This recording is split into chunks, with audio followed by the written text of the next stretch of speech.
Good morning, ladies and gentlemen. Welcome to the Marysville Police Department. Today I'm here with the Honorable Eric Scarpin from the Marysville Police Department. It's an honor and a privilege to have you, Chief. Thanks for joining. Thank you so much, Preston. I really appreciate it. You're very welcome. We're going to have a nice interview. We'll let some people pop on. You got questions for the Chief, you will have an opportunity we will do a little Q&A at the very end. So let us know where you're watching from. Let us know that you're interested in that. Very privileged to do that. Hope everybody's ready to have a great weekend. Going to be a beautiful weekend. Big weekend in sports. Go Mariners. Go have some fun, right, Chief? Yeah, exactly. See if they can let some match people the pop Hockey on. Sox. Yeah. So, Chief, first question to you is, why don't you introduce yourself and where were you born? And my first question we can answer that is, why did you want to become a police officer, not necessarily a chief, but run to be in law enforcement? Yeah. So thank you, everybody. I'm Chief Eric Scarpin of the Marysville Police Department. It's very much my pleasure to be here with you, Preston. I am 1 day away from 5 years serving here in Marysville, and that's just an exceptional honor. Started September 20th of 2020. It was an interesting time. I'm a Northwest native, born through and through. I was actually born in Seattle, kind of grew up in Bothell for the first 8 years of my life. And spent a majority of my youth time in the Redmond area. And actually, that's what led me to an interest in law enforcement. So I was a Boy Scout growing up. I became an Eagle Scout. And then I was done with that. I was like ready for something more, ready for the next thing. And I looked into some interesting programs at the time. They were Explorer programs. And I looked into both the Fire Exploring program and also the Police Exploring program. And honestly, I could have gone either direction.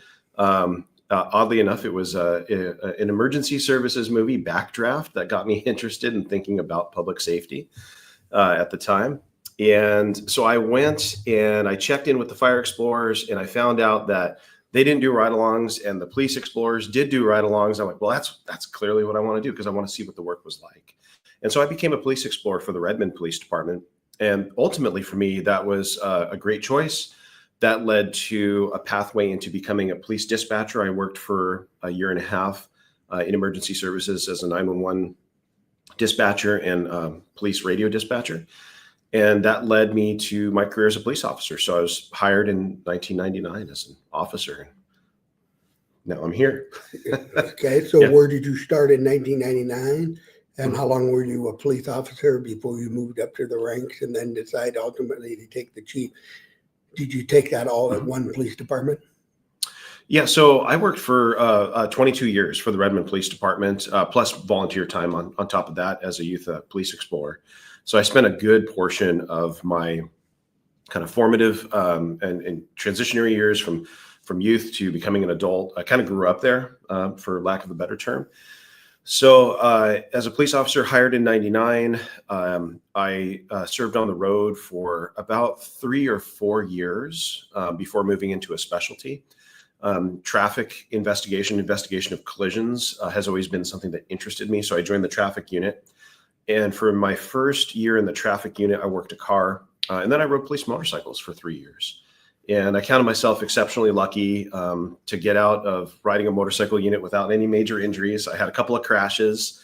For those of you that ride in the Pacific Northwest, we're coming into that time of year where there's going to be sand on the roads and leaves on the roads, and the roads get wet. So it's always crazy. You got to watch out, keep the shiny side up. But I was exceptionally lucky to ride a number of different motorcycle variants when I came through that assignment. So I started training on a Kawasaki KZ1000. And then I was able to ride a BMW for a little bit. I had a Harley for a period of time, and I ended my motor career on a Honda ST 1300, which was awesome. That was just a great bike, awesome bike to work in the city, helped keep the streets safe. I wrote a lot of tickets. That was the only bad part of that job. You started to feel kind of frustrated, or you'd go to a social party and be like, I know you. Did we go to high school together, or did we grow up, or did I write you a ticket? It was this awkward period of time. That's great. Yeah. That's great. So you grew up, did the motorcycle, Yep. And then eventually went to lieutenant, sergeant, or did you skip any of those ranks to become a chief? No. So I came out of the traffic unit. I was interested in developing further in leadership.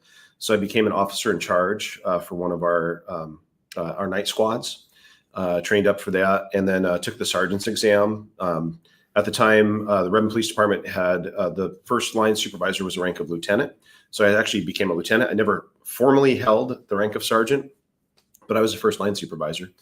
And I did that for about 3 years. And then I became an acting operations commander for the Redmond Police Department. And then I was promoted in April of 2012 to the commander role. So I spent about a little over 8 years in a command role. I had a variety of different assignments, and a commander is kind of just like here at the Marysville Police Department. They run a line of business for the police department. So a commander might be in charge of patrol or investigations, or at Redmond we had a communications center. And ultimately, I'd kind of held all of those different jobs throughout Redmond, and I was looking for something more. I was able to hold a captain's position at Redmond too, and I held that for a little over a year. That was basically the rank equivalent of a deputy chief rank. And then I was interested in furthering my career to the chief's level. And when I saw this job come available here, I was really, really compelled by it. The community is a great community. There are great opportunities here, and it's a similar size to the Redmond Police Department. Also, the department was looking to become accredited, and that was something that I had a particular skill set and brought with me here to Marysville. And I'm proud to say that we have an accredited police department today. So we're state accredited. It took us 4 years to get into shape to make that happen. And what I have to say to the community is that we're on the path to continuing to maintain that accreditation. So that's something that's very important, not only to city leadership here, but to your police leadership and ultimately to everybody that works here too. That's great. We've got a question. We will get to that momentarily. I want to continue with this because if I go to the question, I may go off topic. Sure. But we've got a pretty darn good question there. We will get to that. Perfect. I promise to you. So you ultimately became a chief in Redmond, correct? No, I never served as chief in Redmond. So I was a captain. Well, okay. I reported directly to the police chief. And that was something, Chief Lowe, who still works there at Redmond, really appreciate everything that he did for me. He knew that I was seeking a chief's position, and he's like, awesome, let's get you there. What can I do to help support you? And honestly, that's been the type of leadership that I've adopted to just with myself is like, I always want to know, how can I improve my people? And that's throughout the organization, from our newest employee to somebody who's worked here for 20 or 25 years. I want to help them become the best version of themselves, the best leader for the community. And ultimately too, like if we don't have the opportunity for them here, I think it really reflects well in the Marysville Police Department if we can send people out to other places to help provide good leadership at those places too. That's tremendous. That's a tremendous way to draw people, why people want to come here and work. So you came here in 2020. I can't believe that tomorrow marks 5 years. Too bad tomorrow wasn't Friday. It's crazy. Would have been crazy. Perfect. But you got 5 years of reflection. So coming in let's just step back then and talk about when you walked in this department in 2020. I know that you inherited quite a bit. Yeah. What was your, looking 2020 to now, what was your biggest recruitment, retention? What was your biggest problem in 2020? And then you come flash forward 5 years now. Yeah. Biggest one, and what were you able to accomplish in that 5 years? Well, there's been a number of tremendous challenges that the department's faced over the past 5 years. And some of those are great things too. Like we're in a new building. So we're here at 501 Delta Avenue. This is a building that our community has graciously supported through a tax initiative that was voted in I think it was 2018 when that went into place. So it took a couple of years in order to build up the funds to build this great building, but now we're in it and we have a new jail. These are tremendous things. I mean, I think it's a once in a career opportunity to be able to open a new public safety building. And so I'm just so gracious to be part of that. And you think back though, is when I started in September of 2020, it was during the time of COVID. So I was meeting people like through Zoom to try to form relationships as a police chief. And that's a really difficult thing to do. I think ultimately though, I was effective in doing that. And I had a lot of great community members that reached out and made connections, yourself included in that, just to try to start to get embedded in the community, understand really what Marysville needed in order to be successful in the public safety realm. And then if you just think back too, we have all these legislative changes. It became very difficult to do law enforcement for a period of time in Washington state. Washington for a period of time was the most restrictive state to practice the profession in the entire nation. And then specifically in 2022, we had over 22 vacancies for a force of 80, authorized force of 80. And that's just a really difficult place to be to make sure that we cover the streets, that we cover the calls. I'm very proud to say that our team stepped up to that challenge and they met that challenge, and they exceeded my expectations with providing service to the community. And right here, as I sit before you today, we've got 6 vacancies because we're always having attrition, right? People are always retiring. People are always moving on to other things. On average, we have 6 to 8 people that leave an organization of 130 over the course of a year. So we're on track, though, to fill those vacancies. I know my hiring team has high aspirations to actually fill all those vacancies this year. We've got 4 entry-level police officers that are in the hiring process, and then a couple of laterals that continue to look at us too. So right there, that could meet our 6. We know that not everybody that enters the hiring process is successful, so we can't really count on those numbers, but things are good. We have good momentum, and we continue to hire on the custody side too. We have a few vacancies there, but that team has been full over the past 5 years, and we know it'll be full again shortly. That's tremendous, because I remember meeting you in 2020 and you said, oh, you have to take away these programs, you have to take away community stuff if you don't. Yeah. So at the end of this year, saying that you get 4 out of the 6, I know you're not going to get 6 out of 6 because you've got people in the retirement phases that are going to go, so you're never going to get that normal perfect.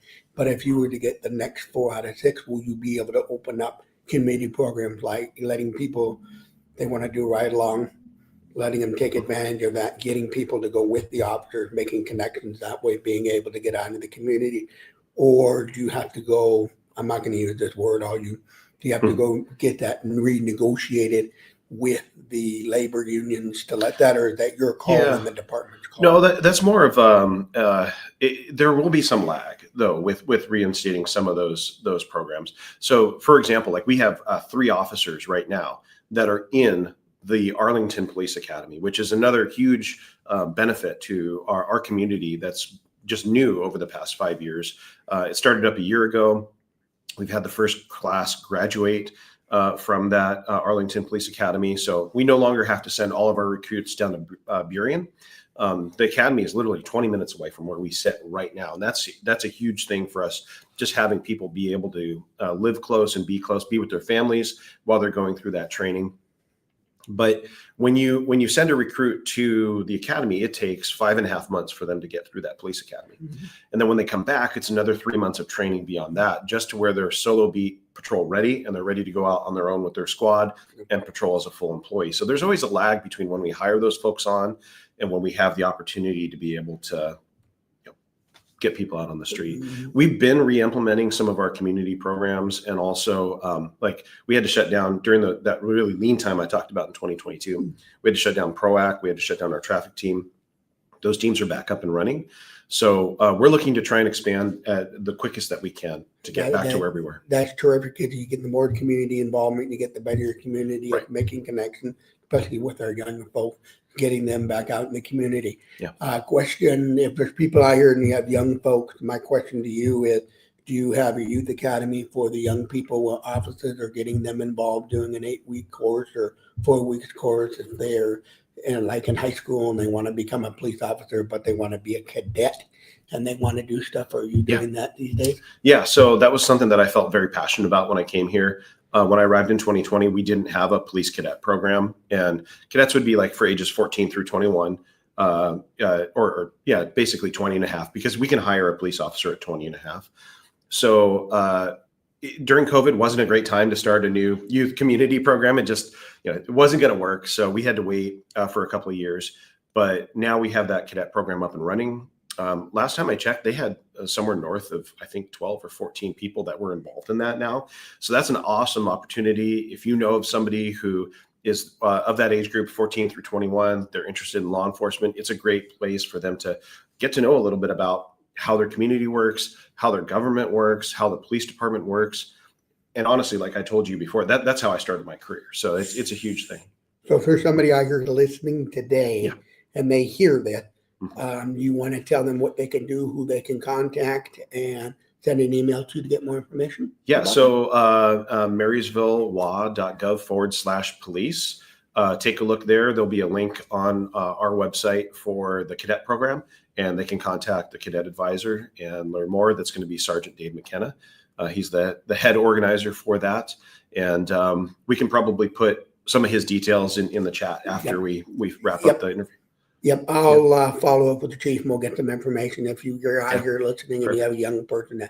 So question to you, there's a couple programs that are at K9. I want to talk about the K9 program. I know you've got 2 K9 dogs about ready to say goodbye, and you're ready to bring 2 new ones on, plus 2 new handlers, because the same handlers don't get to keep them. Right. So we have Copper and Steel. I know we've got lots of stories about them. Yes. Yeah. What is the timeline to phase them out, bring a new K9s in? What can you share? I think all of it's public, but what can you share about the K9? Yeah, definitely. So, exceptional news. Copper and Steel are reaching retirement, and that's a really, really cool milestone for a police working dog. They've both been in service for about 10 years with the Marysville Police Department. They've provided so much back to the community, not only in the form of just like community presentations and all of our, being out in the park and National Night Against Crime, but like their daily working job of helping keep the community safe, being able to locate persons when we need to find somebody who's either lost, missing, or has committed a crime. And then also helping combat drugs in our community, which is a real problem we've dealt with over the past few years. So they're coming up on the end of their career. They're going to retire eventually, and then they'll live at home with their handlers. And then we have 2 new dogs that have been selected, purchased. They're actually actively in training right now. We are excited to share more information about them, like their names and pictures and everything like that. It'll be coming soon. So the big reveal, it's on its way. The thing to know about those new dogs is they have to go through 490 hours of training with their new handlers. So it's about 3 months of training solid that they have to go through, and then they have to pass a rigorous exam at the end of that training to demonstrate obedience and the ability to do their job effectively before they can be placed into service and go and work. Do you do the training? Do you do the final test? No, not me. No. So, with one of the other hats that I wear. So yes, I'm a police chief, but I'm also a commissioner for the Criminal Justice Training Commission. So I was appointed by the governor 3 years ago to sit on that commission. I'm one of 21 commissioners that help. Essentially, it's almost like a city council for police training and custody training throughout the state of Washington. And one of my roles as commissioner, during a meeting, we look at resumes that canine handlers will turn in, and they'll apply to be evaluators. So these are people that are experts in their field. They have a lot of additional training, and they're the ones that go and do the not only the training, but also the evaluation of those canine teams before they're placed into service. So while I don't do the evaluation, I help approve the evaluators. That's tremendous to have a police chief on the training academy. If you're out here today and you live in the city of Marysville, you should be proud to have a chief. That's awesome. So ultimately these dogs will come out. Will there be, to say goodbye to Copper and Steel? I know they're a working animal. Is there going to be an opportunity for the community to come and say thank you to the handler and to the animal, or will that be a no because there's so much of a working dog you can't? Well, yeah, we're still working on plans for what that looks like. We had some information that went out in the My Marysville News that was just talking about what's happening with them and what's next. I know that we do plan to do a swearing in for our new dogs. So they'll appear at city council at some point and raise their paws and get sworn in by the mayor, just like we've done with Molly. And we'll probably talk about Molly here in a minute too. But retirements are a special thing, and I'll probably defer to the handlers on what they want to do, because that's what we do with our officers and our other employees too. It's like, hey, what do you want? Because some people want big fanfare, and other people just want to sneak out the side door and say, hey, see ya. So the handlers aren't going anywhere, but the dogs will be. So, but we'll check in with the handlers. So the handlers are done canine. Yeah. So where do because they're no longer a canine, where do they go? Do they go back to active patrol, or do they have an opportunity to sign up and do something else? Yeah. So they're actually already sort of in their new roles. And in this time of transition, we've allowed them to take their dogs with them and then just continue to work the dog as needed. So Officer Derek Oates is working in our training team right now. So he's making sure that our department is well trained. that we've got patrol tactics and everything covered, de-escalation training, all that. And then Brad Smith was promoted to sergeant about a year or more ago now. And so he's working in that first line supervisor role, and he'll continue to serve in that role moving forward. That is great. Yeah. Those are my favorite animals. I'm not going to just say, but what they do on a daily basis to find people. I think my favorite story out of all of them was at Copper Steel, who found the guy in the blackberry bushes 2 years ago, and finding somebody they have a nose better than we do, but they just know how to sniff and they know what to do. Yeah. We've got a dog in this room right now that they got. Has it been a year now? Yes. Yeah. Yeah, we got her actually last October. So last October, named Molly as a support animal for the police department. Whose idea was it to bring Molly in, and is she here if there's a major something happens in the community dealing with an officer? Is she there to say, hey, here's somebody to pet, here's somebody to be with, to bring? She's probably lifted this place up better than anybody being here. Yes, I don't disagree with that. So I'll tell you a little bit about her, and then I'll see if I can get her up on camera. I don't know. She's laying on the floor right now, like taking a nap, and like this is what she loves to do. But we'll see. So Molly was definitely. I had the idea that I wanted to bring a support animal to the Marysville Police Department. I know that was shared by a number of our staff, and I want to credit Dan Hazen, who worked with us as a wellness coordinator for the department. I graduated with his daughter. Yeah, Dan is a phenomenal individual. He previously worked with our chaplains corps. He actually still serves with Max, our chaplains, who we partner with at the Marysville Police Department. And he's working in Everett now, supporting the gospel mission. So doing great work there. He's moved on. But Dan was really the person who leveraged that idea and then brought it to reality, working hand in hand with the Police Foundation and the great folks that run that organization.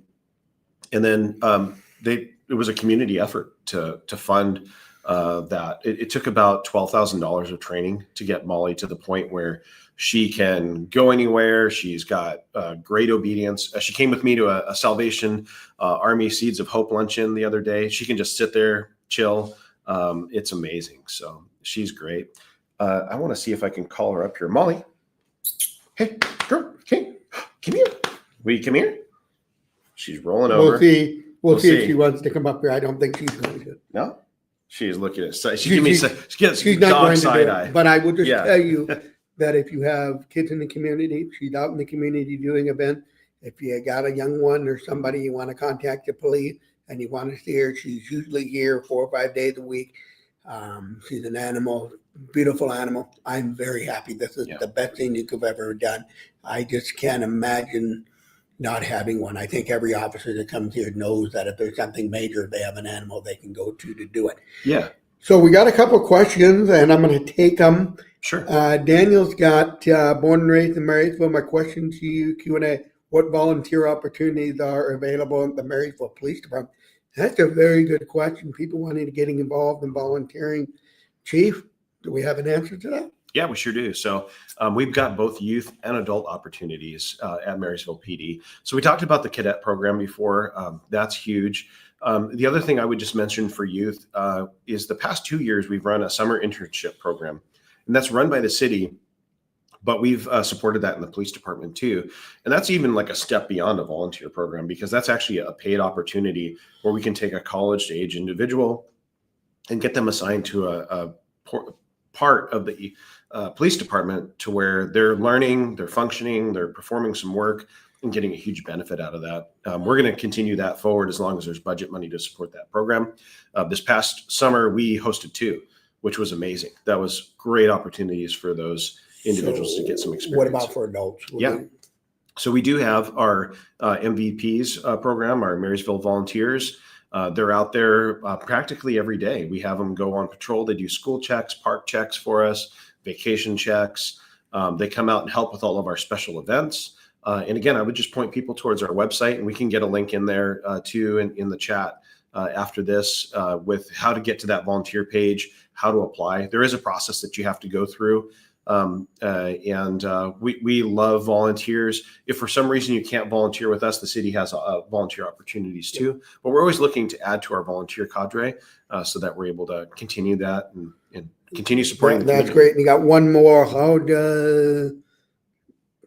the drone program Oh, yeah. been? How have you seen this looking for the next couple of years? I've seen them in you.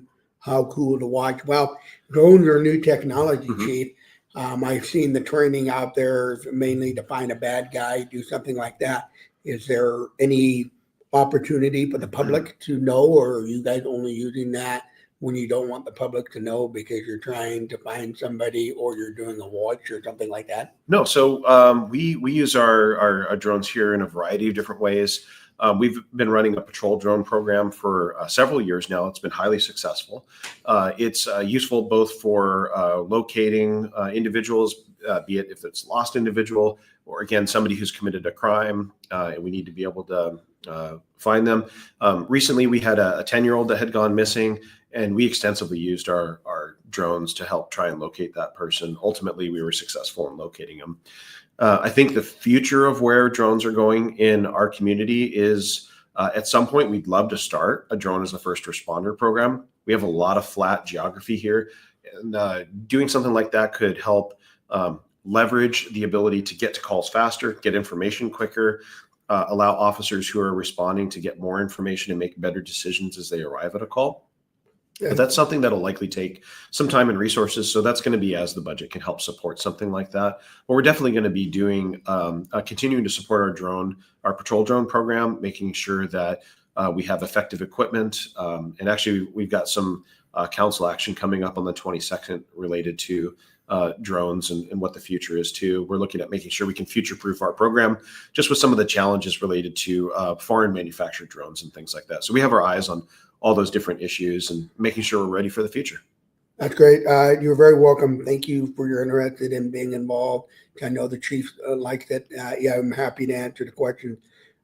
Chief, if we get to the end of this, looking at the next 2, 3, 4 years into this, the police department, no hiring. I know the city is growing, getting bigger as we speak. What is now that you're going to be fully staffed, are you just basically going to say, turn everybody loose, and if you see something, go out and making a difference? I know that you've got your patrol officers doing stuff on a daily basis. As I was coming in this morning, I saw people doing pullovers, making sure our roads are safe. Are you going to be going back out to school zones and doing more of that and saying, hey, kids are out, I want people at school zones, making sure everybody's being safe when the kids are going to school? Yeah. Because I know there's not a lot of sidewalks, but you look at the next 2, 3, 4, 5 years as chief, what are your plans for the next 5 years for this police department? Yeah, no, that's a great question. So caution, we're already out in the school zone. So drive safe, drive slow. Our traffic units there. That's something that we take really, really seriously when school's back in session, making sure that our roads are safe.